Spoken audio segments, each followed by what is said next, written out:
Good morning, everybody. September 1st. A little chilly this morning.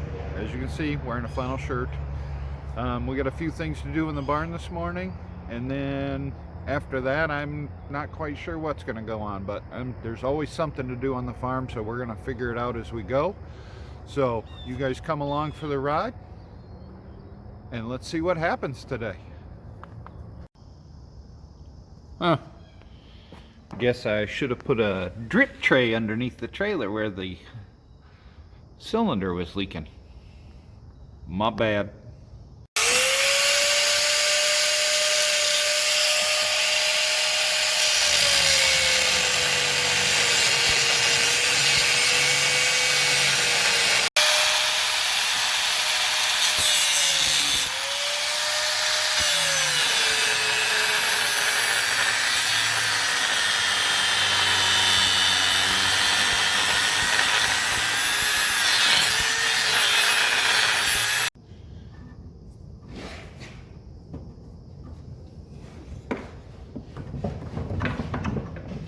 Just like that, pin is out. Okay, the shot of the sparks flying at the camera, I thought was a cool shot, but it messed my phone right up. I've got like dots all over my phone now and I can't get them off. They're melted in. So yeah, that's awesome. All right, we got the pin out of the mini excavator. Next thing on the list is I need to bring the combine over to the front of the shop here and get the bin raised up on the thing, because the bin has got a couple little dings in it and it makes it hard to put the bin up. So we'll go fire that bad boy up and bring her over here. As usual, it started right up. So now we'll just move this bad boy over in place and kind of go from there. I'll be honest with you, I'm kind of getting excited about running this thing this year. This is new to us. It's a 2014 S670 John Deere combine, four-wheel drive. So with the rain we've been having, I kind of think that the four-wheel drive is going to really shine in it this year. So we'll see. All right, let's we got this thing moved over. Let's get the bin up and see what we can straighten up. That thing is a fine piece of machinery. It is one of our biggest pieces of equipment on the farm.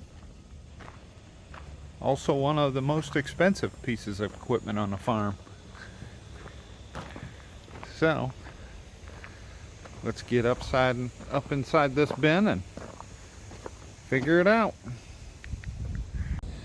Alright, so we're on top of the machine right now. This piece here, that piece here fold up on both sides, then in the center it folds up. Well, previous owner obviously hit a tree or something with it and bent some things and kind of kinked it, so we need to straighten that out. And if you look, you can kind of see right here's a bend mark, and he used duct tape to fill the holes. So we need to straighten all that up so it's a lot easier to put up and down transporting it down the road. Because of the height of this machine, it's the top of the machine right here, when it's all folded up, is 13 feet to the ground. So as you can see we're up in the air a bit.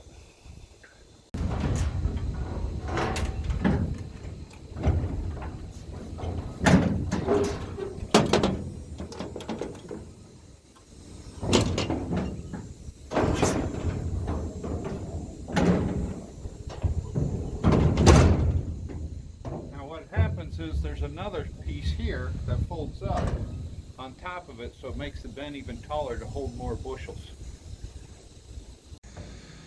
Alright, well, I got the bin up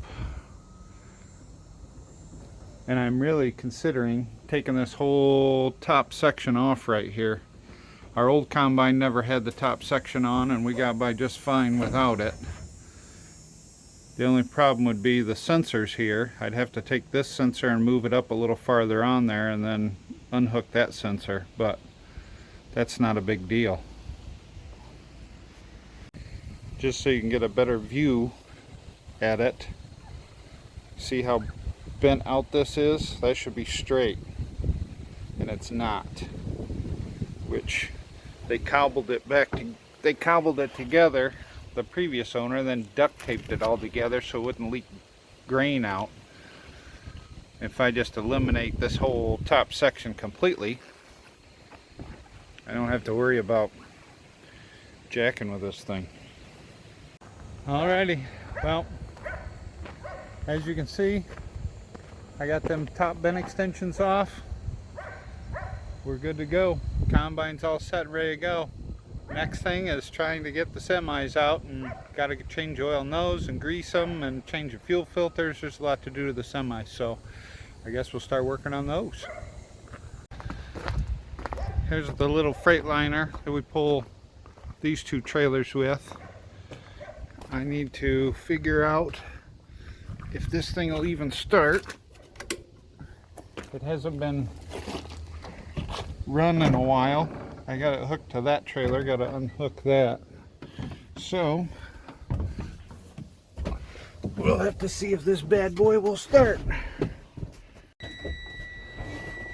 see.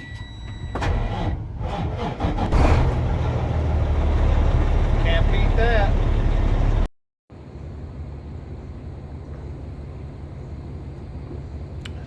Staying hydrated. Well, we're disconnected.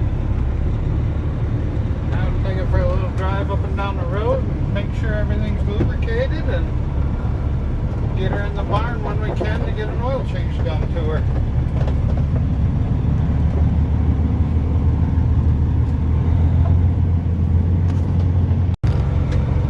Well, it's alive. Rolling.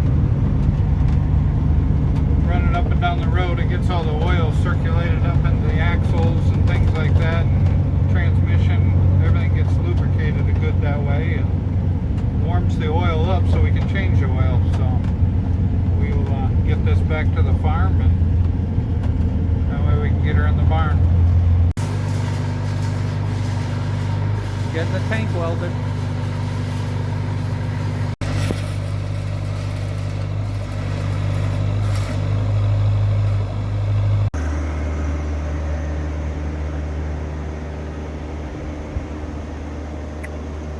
Not bad.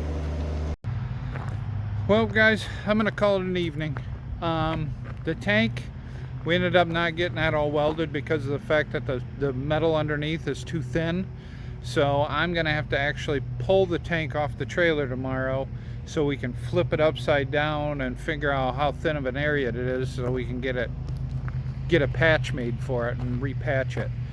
So that'll be on the agenda for tomorrow morning, because that thing's bolted on there, welded on there, everything else. So we're gonna be doing some grinding and all kinds of crap. So all right, don't forget to like, subscribe, comment.